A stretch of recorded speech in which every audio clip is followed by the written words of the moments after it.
Partial ordering set में last कल हमने भी ये किया था, इक्वलेंस रिलेशन के लिए हमने देखा था कि अगर रिलेशन आर एक इक्वलेंस रिलेशन है तो फिर आर का इन्वर्स वो भी एक इक्वलेंस रिलेशन होता है। यहाँ पर आज जो रिलेशन है वो कौन सा है, पार्शियल ऑर्डरिंग का। इसको भी हमने चेक करना है कि क्या अगर रिलेशन आर एक पार्शियल ऑर्डरिंग रिलेशन है तो फिर आर का इन्वर्स उसको भी पार्शियल ऑर्डरिंग होना चाहिए। ठीक है, show that the inverse of a partial ordering relation is also a partial ordering. जैसे कल हमने किया था, इक्वलेंस रिलेशन था, आर एक इक्वलेंस रिलेशन था, आर का इन्वर्स वो भी इक्वलेंस रिलेशन था।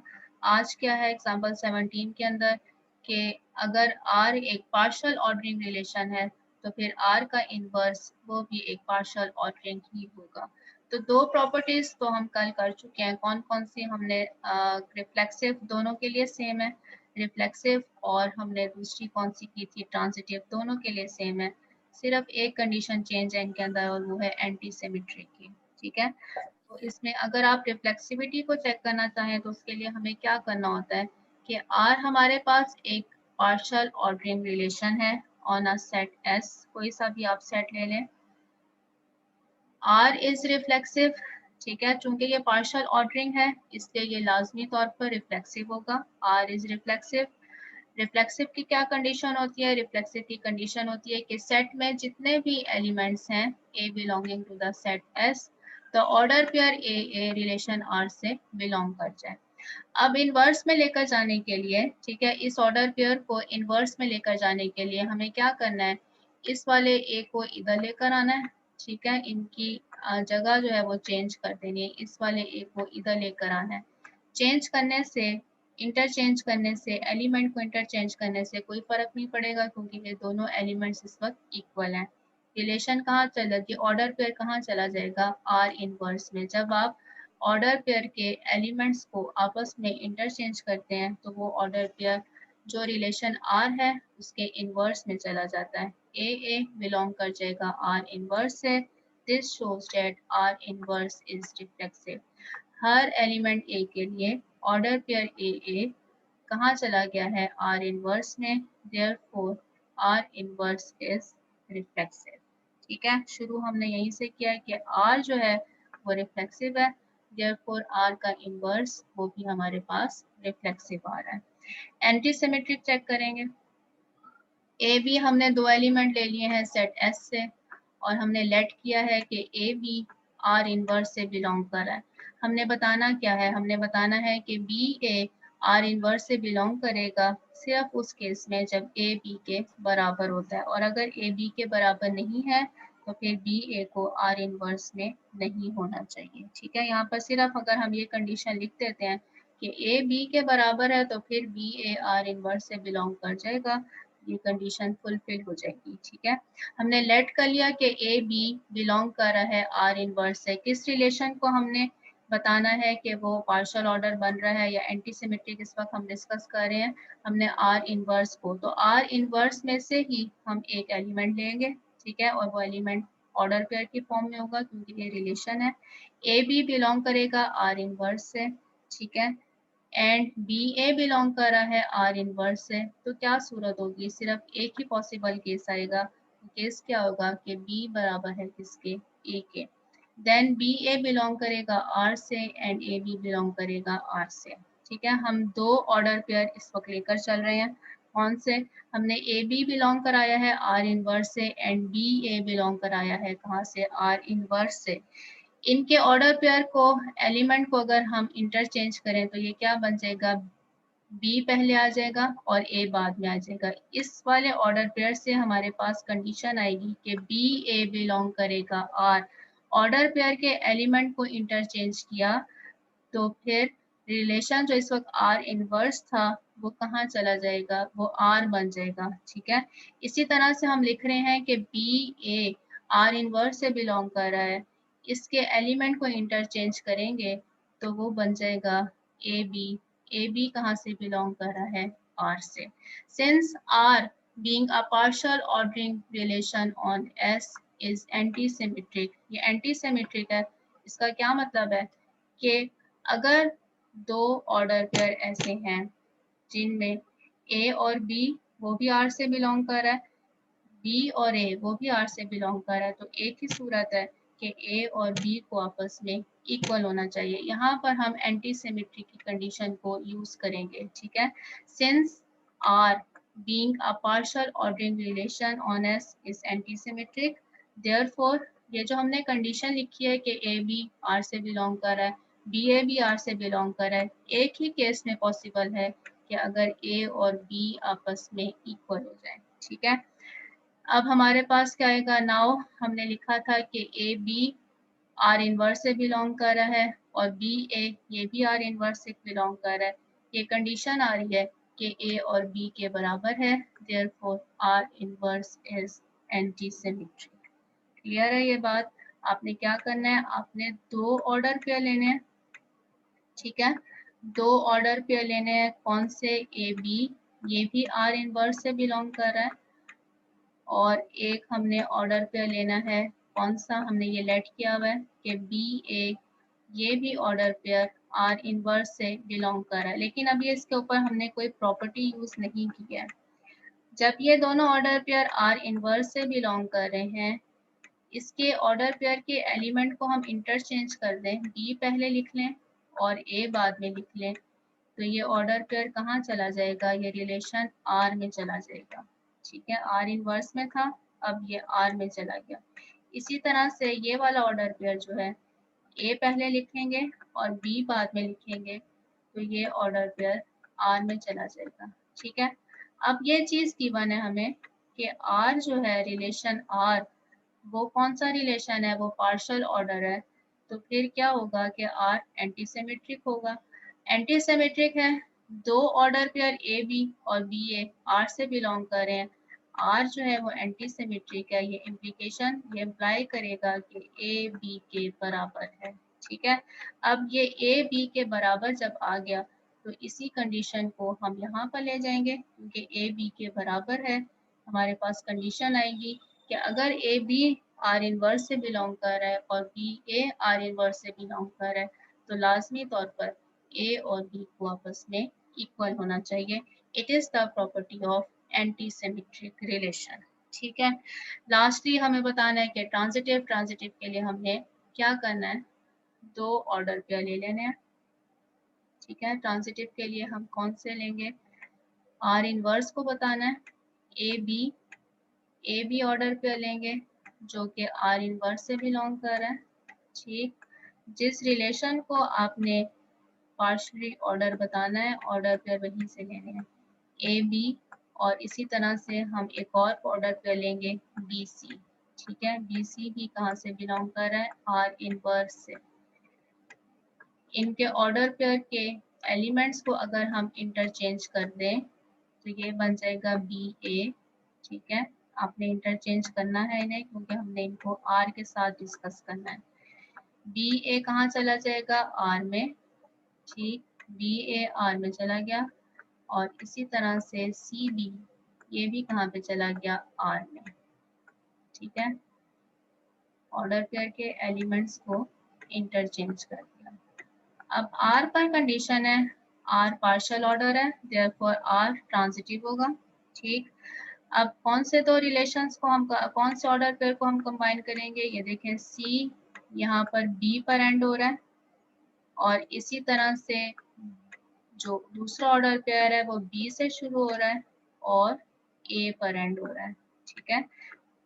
कंडीशन ये होती है कि पहला ऑर्डर पेयर ये एक ऑर्डर पेयर ऐसा होना चाहिए जो बी पर एंड हो रहा है, और दूसरा ऑर्डर पेयर ऐसा होना चाहिए जो बी से शुरू हो रहा है, तो फिर आप सी और ए को कंबाइन कर सकते हैं।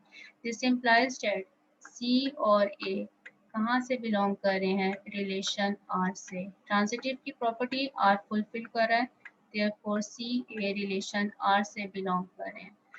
दिस इम्प्लाइज दैट हम ऑर्डर पेयर के एलिमेंट को इंटरचेंज कर देंगे, ए सी ये बिलोंग कर जाएगा कहाँ से, आर इनवर्स से, ठीक। ट्रांजिटिव की प्रॉपर्टी फुलफिल हो गई। हमने कहा था कि ए बी और बी सी दोनों आर इनवर्स से बिलोंग कर रहे हैं, हमारे पास कंडीशन आ गई है कि ए और सी वो भी आर इनवर्स से बिलोंग कर रहे हैं, therefore it is transitive, transitive भी हो गया, therefore it is a partial order relation and the set S is a coset. ठीक है, कहीं कोई मसला हो पूछ लिया करो। मेरा ख्याल है कि इस चैप्टर को हम आज कंप्लीट कर ही लेते हैं, थोड़ा सा रह गया, बिल्कुल डेफिनेशंस एक तो रह गई हैं। Dual of a poset, dual of a poset का क्या मतलब है कि let us S R be a poset then S R inverse is also a poset and it is called the dual of S are.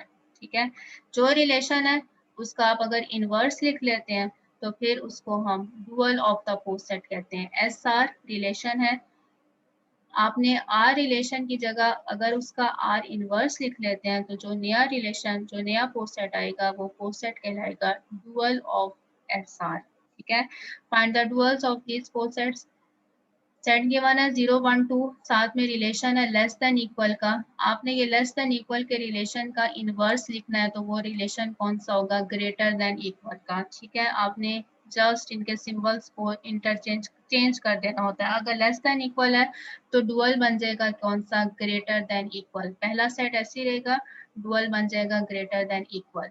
z के साथ greater than equal लिखा हुआ है, इस रिलेशन का इनवर्स लिखते हैं, रिलेशन का इनवर्स कौन सा होगा, लेस देन इक्वल। ठीक है, ये पी जेड है यहाँ पर, ये इस वक्त नजर नहीं आ रहा, ये सुपर सेट की बात हो रही है।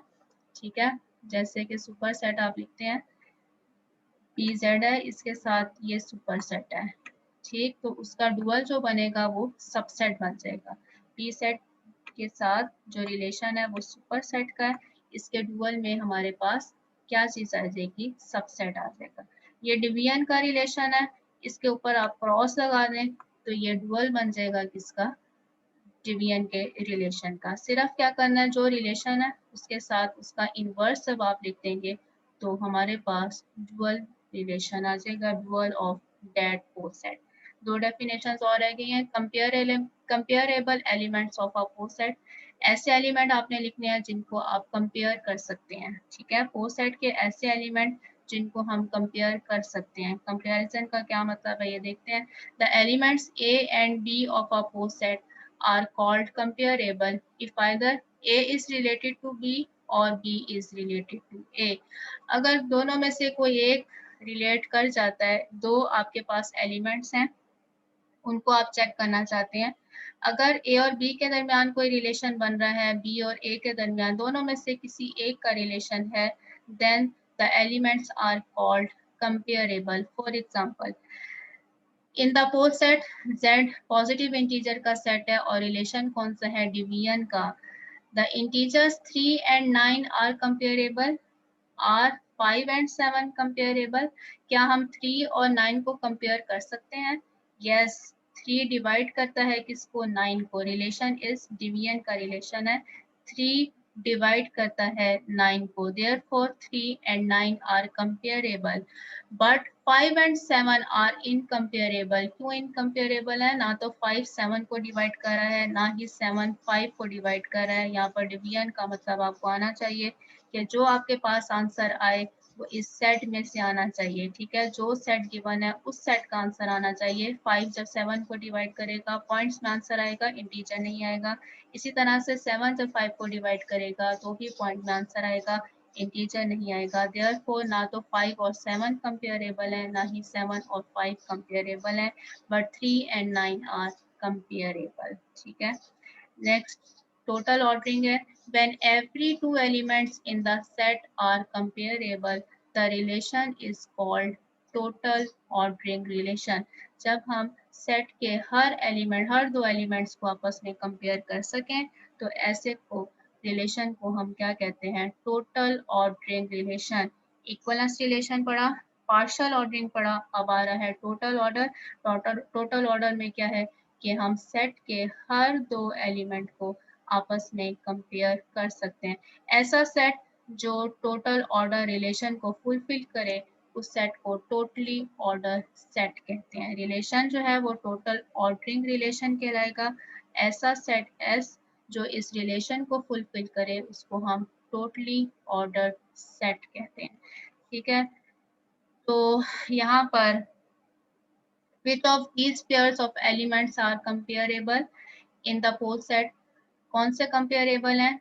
रिलेशन है हमारे पास डिवीजन का, 5 और 15 कंपेरेबल है, 5 डिवाइड करता है 15 को। कोई एक भी ऐसा हो सकता है कि 5 15 को डिवाइड करे या 15 5 तो कंपेरेबल बन जाते हैं। 5 डिवाइड कर रहा है 15 को, 6 9 को डिवाइड नहीं कर रहा, ना ही 9 6 को डिवाइड कर रहा है, इसलिए ये कंपेरेबल नहीं है। 8 16 को डिवाइड करता है, कंपेरेबल है। 7 7 को डिवाइड करता है, कंपेरेबल है। ठीक, नेक्स्ट फाइनली हमारे पास है find to incompare elements in these four sets. मिस टाइम होने वाला है, बस इतना काफ़ी है और ये इतना ही काफ़ी है। हमारी यहाँ पर एग्जाम्पल ख़त्म हो गई है, आपने एक्सरसाइज करनी होगी। Find two incomparable elements in these four sets. Incomparable, less than equal का रिलेशन है। P ऑफ द सेट का मतलब है कि पावर सेट आप लिख रहे हैं। पावर सेट अब क्या होता है? सेट के जितने भी पॉसिबल सबसेट हों उनको अगर आप एक सेट में लिख दें तो वो पावरेबल हो जाता है। ठीक है, पावर ऑफ दैट सेट हो जाता है। ठीक, हमने क्या करना है कि पावर सेट और साथ में रिलेशन है सबसेट का।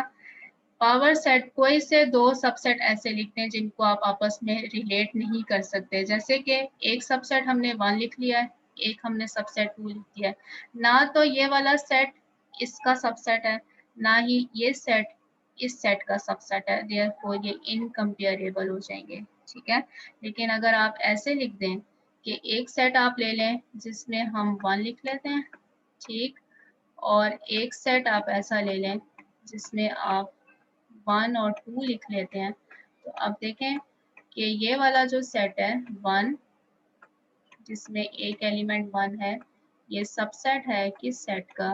1 2 का। ठीक है, तो इस सूरत में ये कंपेरेबल नहीं हो, कंपेरेबल होंगे। ठीक है, ये कंपेरेबल है। लेकिन अगर आप दो सबसेट ऐसे ले लें कि 1 और 2 के साथ, ना तो ये इसका कंपेरेबल बनेगा ना ही ये इसका सबसेट बनेगा, तो ये इनकम्पेरेबल हो जाएंगे। ठीक है, नेक्स्ट हमारे पास है 1 2 4 6 8। आपने ऐसे दो एलिमेंट बताने हैं जिनको आप कंपेयर ना कर सकें, इनकम्पेरेबल है। रिलेशन कौन सा है? डिवीजन का। तो आप यहाँ से देख लें कि 6 8 को डिवाइड नहीं करता, ना ही 8 6 को डिवाइड करता है। इनकम्पेरेबल एलिमेंट्स हैं। 2 4 अगर आप लिख लेते हैं तो ये कंपेरेबल बन जाएंगे, लेकिन 6 8 लिख लेते हैं तो ये इनकम्पेरेबल बन जाएंगे। चैप्टर जी यहाँ पर आपका एंड हुआ है रिलेशन का, इसको पढ़ लीजिएगा। ठीक है, अगर आप थोड़ी सी जहमत करें इसको पढ़ लीजिएगा, कहीं पर प्रॉब्लम हो आप पूछें, इसी एक्सरसाइज कीजिएगा। ठीक है, एक्सरसाइज बहुत लंबी नहीं है, सिमेट्री एंटी सिमेट्री की चीज़ें बतानी है। कोई क्वेश्चन अगर मैं देखूंगी कोई मुश्किल हुआ तो मैं आपको ज़रूर करवाऊंगी। ओके जी, अल्लाह हाफिज़।